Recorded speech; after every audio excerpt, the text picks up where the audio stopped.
అందరికీ నమస్కారం. రాష్ట్ర ప్రభుత్వం మీద ఆరోపణలు, ప్రత్యారోపణలు అధికార విపక్ష సభ్యుల మధ్య ఇవన్నీ సర్వసాధారణంగా జరుగుతాయి. అదే సమయంలో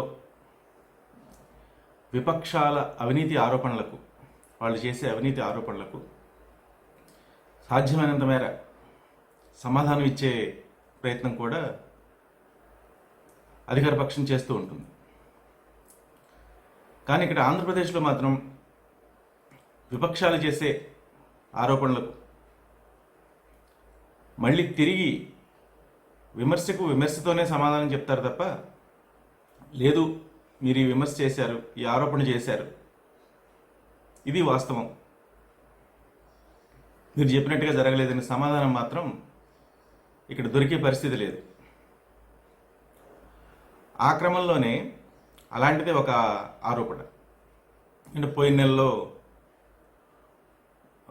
గత 5 ఏళ్ల కాలంలో 108లు 104లు నిరాదరణకు గురయ్యాయి, ప్రజలకు వాటి సేవలు అందక చాలా ఇబ్బందులు పడ్డారు అని చెప్పి అంతకుముందున్న ప్రభుత్వాన్ని విమర్శిస్తూ, ఇప్పుడు మేము వచ్చి మళ్ళీ వాటికి జవసత్వాలు నింపాము, పునర్వైభవం తీసుకొచ్చామని చెప్పని పోయిన నెలలో చాలా అట్టహాసంగా వాటిని రాష్ట్ర వ్యాప్తంగా ప్రారంభించిన విషయం మనందరికీ తెలుసు.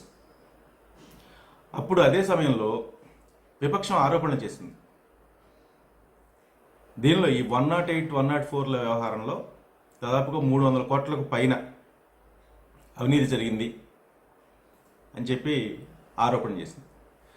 ఆరోపణలకు సరే, దానికి విమర్శతోనే సమాధానం చెప్పే విధంగా కొన్ని వ్యాఖ్యలు చేశారు తప్ప, దానికి అసలు ఒక సమగ్రమైన వివరణ కానీ ప్రభుత్వం వైపు నుంచి ఇలాంటిది ఏమి జరగలేదు, ఇది అసలు జరిగింది, మా నిర్ణయం ఇది, ఇంత ట్రాన్స్పరెంట్గా ఉంది అని చెప్పి ఇంతవరకు అయితే అసలు ఒక సహేతుకమైన కారణంతో అసలు దాన్ని ప్రజల ముందైతే ఏం పెట్టలేదు. ఇది జరిగింది వివరాలతోటి ఏమీ ప్రజలకు తెలియపరచలేదు.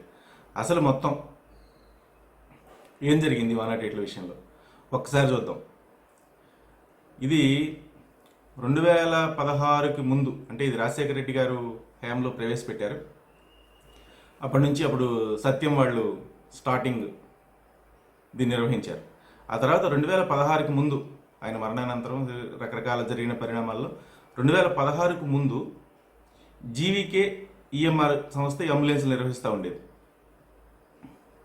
2011 అక్టోబర్ 1 నుంచి 2016 సెప్టెంబర్ 30 వరకు ఆ సంస్థకే నిర్వహణ బాధ్యతలు అప్పగిస్తూ అప్పుడు మన ఉమ్మడి ఆంధ్రప్రదేశ్లోనే నిర్ణయం జరిగింది. ఆ విషయం కూడా జనాలందరికీ తెలుసు. సరే, అయిపోయింది. 2014లో టీడీపీ అధికారంలోకి వచ్చిన తర్వాత కూడా ఆ విషయంలో జోక్యం చేసుకోకుండా ఎవరైతే అంబులెన్స్ని నిర్వహిస్తున్నారో అదే సంస్థకి ఆ కాంట్రాక్ట్, ఎందుకంటే 2016 వరకు దాని కాలపరిమితి ఉంది కాబట్టి దాన్ని అలాగే కొనసాగించింది. ఇక అది ముగిసిపోతుంది ఆ సమయం అనుకున్న టైంలో 2016లో ఓపెన్ టెండర్లు అప్పుడు ప్రభుత్వం పిలిచింది. ఆ ఓపెన్ టెండర్లో లండన్, అంటే SAS భాగస్వామ్యం కలిగిన బీవీజీ కంపెనీ ఆ ఓపెన్ టెండర్స్లో టెండర్ దక్కించుకుంది. సరే, దాని నియమ నిబంధనలు ఇవన్నీ పెట్టే టెండర్ డాక్యుమెంట్లు, వాటి యొక్క విధి విధానాలు, నియమాలు, నిబంధనలు అన్నీ పెట్టి 2017 డిసెంబర్ 13న 5 ఏళ్ల కాలానికి ఆ సంస్థ, బీవీజీ సంస్థ, వీటి నిర్వహణ కాంట్రాక్టు దక్కించుకుంది. అయితే ఈ కాంట్రాక్ట్ 2020 డిసెంబర్ 12 వరకు ఉంది అని జరిగిన విషయం మనకు తెలుసు. మధ్యలో 2019లో ఆంధ్రప్రదేశ్లో అధికార మార్పిడి జరగటం, దాని తర్వాత నిరుడు 2019 సెప్టెంబర్ 5నే అప్పటికే రాష్ట్రంలో ఉన్న అంబులెన్స్లకి అదనంగా ఇంకో 439 వాహనాలు కొనాలి, ఇవి సరిపోవట్లేదు రాష్ట్ర ప్రజల అవసరాలకు అని చెప్పని నూతన ప్రభుత్వం నిర్ణయించడం, దాని గురించి సంబంధించిన ఉత్తర్వులు ఇవ్వటం కూడా సరిపోయింది. అదే సమయంలో రాష్ట్ర ప్రభుత్వ ఖజానాపై ఈ కొత్త అంబులెన్స్ల కొనుగోలు వల్ల ఆర్థిక భారం పడకూడదు అని చెప్పని ఫైనాన్స్ ద్వారా ఈ వాహనాలు కొనుగోలు చేయాలి అని కూడా ఆ ఉత్తర్వుల్లో పేర్కొన్నారు. దాని తర్వాత 2019 సెప్టెంబర్ 20న పాత కొత్త అంబులెన్స్ నిర్వహణకు సంబంధించి కొత్త ఏజెన్సీని గుర్తించాలని, ఎందుకంటే 2020 డిసెంబర్లో దాని కాలపరిమితి ముగుస్తున్నప్పుడు ఒక జీవో కూడా ఇష్యూ చేశారు, జీవో నెంబరు 111. అప్పుడు అందరూ అనుకున్నారు ఓకే 2020 ఆ టైం అయిపోయినప్పుడు ఇంకో కొత్త వాళ్ళని చూసుకోవడం తప్పే ఉందిలే, ఇది ప్రభుత్వం రెగ్యులర్గా జరిగే ప్రాసెసే కదా అని చెప్పి అనుకున్నారు. కాకపోతే ఇదేంటి అంటే అదే సమయంలో కాంట్రాక్టు ఇంకా 1 ఇయర్ ఉంది, దానికి మనం వాళ్ళతో బీవీజీ సంస్థతో చేసుకున్న ఒప్పందం. ఇప్పుడు కొత్త కాంట్రాక్ట్ ఎందుకు, కొత్త మళ్ళీ ఇంకొకరిని వెతకటం ఎందుకు సర్వీస్ ప్రొవైడర్ అని కూడా కొంతమంది అధికారులు ఆశ్చర్యపోయారు. సరే అయిపోయింది. అది అయిపోయిన తర్వాత 2019 అక్టోబర్ 18న మళ్ళీ అంబులెన్స్ అంటే ఫైనాన్స్ విధానంలో కొనుగోలు చేయాల్సిన అవసరం లేదు, అంబులెన్స్లని నేరుగా డబ్బులు చెల్లించేసి కొందామని చెప్పని మళ్ళీ ఇంకో జీవో 117ని ప్రభుత్వం విడుదల చేసింది. సరే కారణం ఏంటో తెలియదు, అప్పటివరకు ఫైనాన్స్లో తీసుకుందాం అనుకున్నారు. దాని తర్వాత దాన్ని మళ్ళీ డబ్బులు ఇచ్చి ఎందుకు అది అనేది అది ఇంటర్నల్ థింగ్, అందులో ఏం జరిగింది, ఎవరు దానికి నిర్ణయించారనేది ఆ తర్వాత విషయం. సరే ఇది మొత్తం ఆరోగ్య శాఖ కమిషనర్ ఆధ్వర్యంలో నడుస్తున్న ఈ అంబులెన్స్ల సర్వీసులను ఈ ఆరోగ్యశ్రీ హెల్త్ కేర్ ట్రస్ట్ కింద నిర్వహించాలని, ఎందుకంటే ఇంకొంచెం సమర్థవంతంగా నిర్వహించాలని చెప్పి ప్రభుత్వం చెబుతోంది. దానికోసం 2019 అక్టోబర్ 30న ఈ బదలాయింపును చేస్తూ మళ్ళీ ఇంకో జీవో ఇచ్చింది.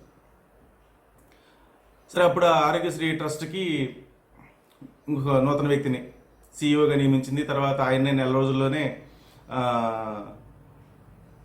డిప్యూటీ సీఈఓగా నియమించి దాన్ని అడిషనల్ సీఈఓగా ఆయన్ని ప్రమోట్ చేయడం ఇవన్నీ కూడా జరిగిపోయి తర్వాత ఇక ఆరోగ్యశ్రీ నిర్వహణ మొత్తాన్ని ఆయన చేతిలో పెట్టేసింది. అదే టైంలో ఈ అంబులెన్స్లు కొనటం కోసం ఈ కొనుగోళ్లకు ఒక 71.5 కోట్లు విడుదల చేస్తూ మళ్ళీ అదే సంవత్సరం అంటే 2019 డిసెంబర్ 30న ఇంకో జీవో వచ్చేసింది. అది అయిపోయింది.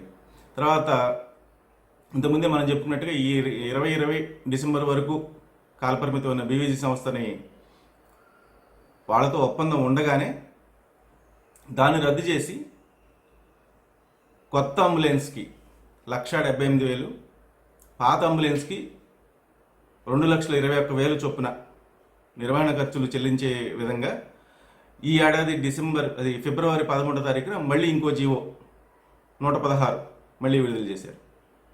అంతకుముందు అంటే ఇక్కడే ఉంది కిటికంతా, అంతకుముందు బీవీజీ సంస్థ 1,31,000కే వాటిని నిర్వహిస్తుంటే ఇప్పుడు కొత్త కాంట్రాక్ట్ ప్రకారం 2,21,000కి పెంచింది. అయిపోయింది. ఈ కాంట్రాక్ట్ మొత్తాన్ని కూడా టీడీపీ నేతలు ఆరోపిస్తున్నారు. ఇది విజయసాయిరెడ్డి గారి అల్లుడు, ఆయన కోసం, ఆయన బంధువుల కోసం, ఆయన అల్లుడు కోసం అరవిందో ఫార్మాకి దీన్ని అప్పచెప్పారు అని చెప్పని టీడీపీ వాళ్ళు అనిపిస్తున్నారు. దీనిలో 300 కోట్లు కుంభకోణం జరిగింది అంటున్నారు.